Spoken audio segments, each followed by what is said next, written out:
Road భద్రతా ఉత్సవాల్లో భాగంగా మన గౌరవనీయులైన ఎస్పీ గారు రాజేంద్ర సిరిసిల్ల ఎస్పీ గారి ఆదేశానుసారం ఈ స్కూలు విద్యార్థులతో ర్యాలీ నిర్వహించడం జరిగింది. దీని ముఖ్య ఉద్దేశం ఏంటంటే ప్రతిరోజు చాలామంది ఈ రోడ్డు ప్రమాదాల్లో చనిపోవడం కానీ గాయపడడం కానీ జరుగుతుంది.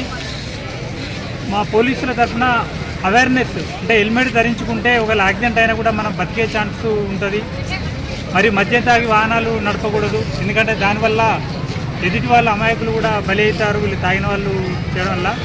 దీనిపైన ప్రజల్లో ఒక అవగాహన కల్పించడం గురించి ఈ ర్యాలీ యొక్క ముఖ్య ఉద్దేశం.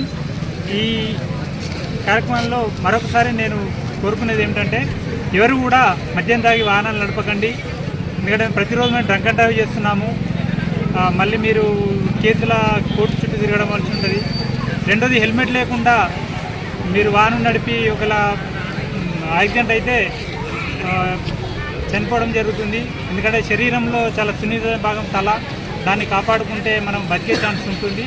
కాబట్టి దీన్ని ప్రతి ఒక్కరు గమనించుకోండి. మీ కాగితాలు, వెహికల్ల యొక్క కాగితాలు, లైసెన్స్ అవి కూడా అందరు తీసి పెట్టుకోండి. ఇది మా సిరిసిల్ల రూరల్ సిఐ తరఫున మా ఇల్లంతకుంట పోలీసు వారి విజ్ఞప్తి.